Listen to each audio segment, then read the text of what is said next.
Hello guys, welcome to my new video.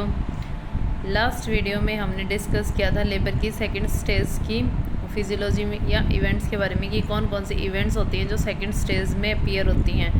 उसी में हमने पढ़ लिया था कि पोजीशंस किस तरीके से फिटस की कौन सी पोजीशंस हमें देखने को मिल सकती है लेबर के टाइम पे।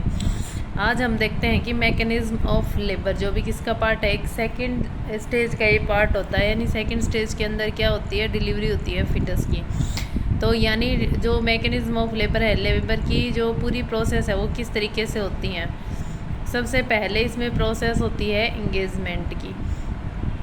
इंगेजमेंट की प्रोसेस से पहले जो हेड होता है वो कैसा होता है, फ्लोटिंग होता है। यानी अपनी जो इंगेज नहीं होता है उससे पहले फ्लोट करता रहता है, नहीं ऊपर की तरफ क्या होता रहता है, फिक्स नहीं होता है, मतलब ऊपर ही तैरता रहता है, फ्लोट करता रहता है। ठीक है, इंगेजमेंट से पहले। उसके बाद में एक प्रोसेस आती है जिसको हम बोलते हैं एंगेजमेंट। एंगेजमेंट का मतलब होता है कि अब हेड क्या हो गया है, इंगेज हो गया है। अब वापस से ये बैक साइड फ्लो नहीं करेगा, सिर्फ अब क्या हो जाएगा, ये यहाँ पे इंगेज हो जाएगा। अब यानी वापस से पीछे की साइड वापस नहीं जाएगा, अब इसके अंदर डिसेंट होगा और वो सिर्फ कौन सी साइड में होगा, नीचे वाली साइड में होगा। यानी आउटर साइड में ये क्या होगा, एक्सपेल आउट होगा।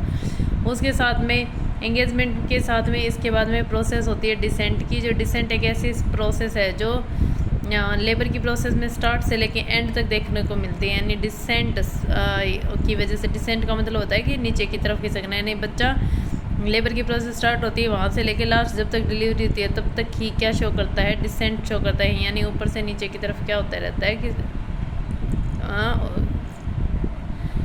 ऊपर से नीचे की तरफ क्या होगा, डिसेंट होता रहेगा।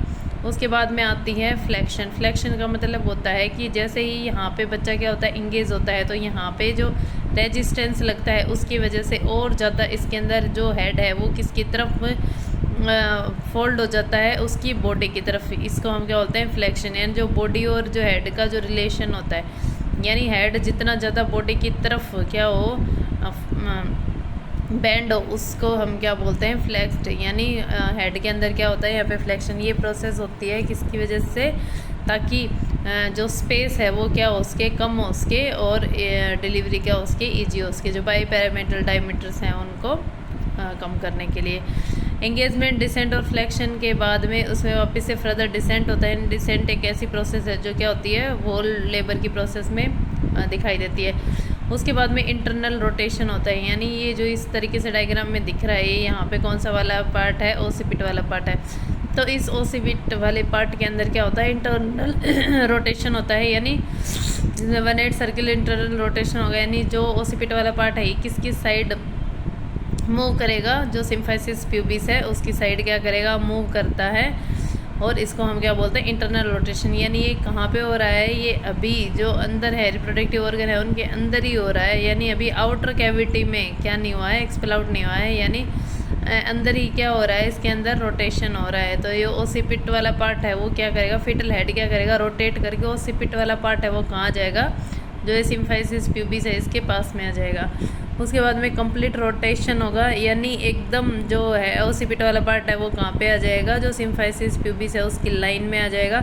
जैसे ही कंप्लीट रोटेशन होगा उसी के साथ में यहाँ पे एक्सटेंशन की प्रोसेस। ये देखो यहाँ पे जैसे हेड बिल्कुल क्या हो गया है, फ्लेक्स्ड हो गया है, यानी बॉडी की तरफ। इस वाले डायग्राम में दिख रहा होगा कि इसके अंदर क्या हो रहा है, एक्सटेंशन हो रहा है। यानी आगे की तरफ ये क्या कर रहा है, एक्सपेल आउट होने के लिए आगे की तरफ हेड क्या हो रहा है, एक्सटेंशन हो रहा है हेड के अंदर। तो उसके बाद में एक्सटेंशन होता है। और एक्सटेंशन जैसे ही एक्सटेंशन, ये देखो इस तरीके से इस डायग्राम में दिख रहा है। और एक्सटेंशन के साथ में क्या हो जाता है, हेड क्या हो जाता है, डिलीवर हो जाता है। यानी पहले तो इंटरनल रोटेशन हुआ, उसके बाद में सिम्फाइसिस प्यूबिस की तरफ आया ओसिपिट। उसके बाद में कंप्लीट रोटेशन में क्या हुआ, एकदम सिम्फाइसिस प्यूबिस की लाइन में क्या आ जाता है, हेड आ जाता है। और उसके बाद में एक्सटेंशन के थ्रू क्या हो जाती है, हेड की डिलीवरी हो जाती है।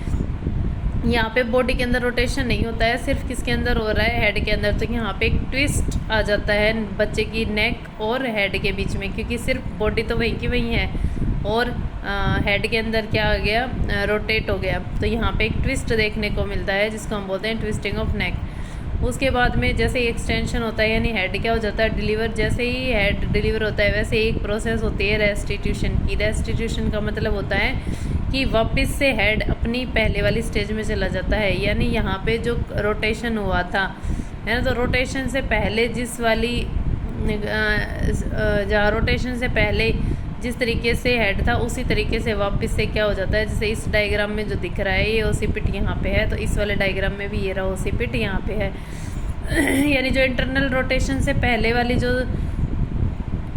वाली जो पोजीशन थी वही सेम पोजीशन इसके अंदर राइज होती है। यानी हेड के अंदर हेड जितना इंटरनली रोटेट हुआ था, जो ट्विस्टिंग अराइज हुई थी नेक में, वो ट्विस्टिंग क्या हो जाती है, वापस से अनफोल्ड हो जाती है। यानी जो ट्विस्टिंग हुई थी वो वापस से अनफोल्ड हो जाएगी। यानी फिटस जिस तरीके से फोल्ड हुआ था, वो रोटेट हुआ था, वापस से पहले वाली पोजीशन में क्या हो जाता है, वापस से रोटेट हो जाता है, जिसको हम क्या बोलते हैं, रेस्टिट्यूशन। इसी के साथ में ही अब जो एक्सटर्नल रोटेशन तो होता है हेड के अंदर, उसी के साथ साथ इंटरनल रोटेशन होता है शोल्डर के अंदर। यानी जैसे पहले ये रोटेट करके वो सिपिट वाला पार्ट कहाँ चला गया था, सिम्फाइसिस प्यूबिस वाले जो लाइन है उसमें। तो अब इस तरीके से जो हेड का तो क्या होगा, रेस्टिट्यूशन, यानी एक्सटर्नल रोटेशन तो होगा हेड का, और इंटरनल रोटेशन किसका होता है, शोल्डर का। और शोल्डर भी इंटरनली रोटेट होके कहाँ पे चला जाता है, सिम्फाइसिस प्यूबिस के जो लाइन है उसमें। और उसके बाद में शोल्डर की भी क्या हो जाती है, डिलीवरी हो जाती है। और जैसे ही वन शोल्डर डिलीवर होता है वैसे ही पहले एंटीरियर शोल्डर डिलीवर होता है, फिर पोस्टीरियर शोल्डर डिलीवर हो जाता है। एंटीरियर शोल्डर और पोस्टीरियर शोल्डर किस तरीके से डिवाइड करते हैं, यानी जो वाला शोल्डर पेल्विस वाली साइड होता है, यहाँ पे इस वाले एरिया पार्ट को टच करता है, वो होता है एंटीरियर शोल्डर। और जो दूसरी साइड रहता है वो कौन सा होगा, पोस्टीरियर शोल्डर होता है। तो ये जो प्रोसेस होती है ये किसकी होती है, मैकेनिज्म ऑफ लेबर, जो किसका पार्ट है, सेकंड स्टेज का पार्ट है। तो सेकंड स्टेज है उसके अंदर इतना ही। थर्ड स्टेज की जो इवेंट्स है वो देखेंगे नेक्स्ट वीडियो में। वीडियो अच्छी लगे तो प्लीज़ सब्सक्राइब करें। Thank you.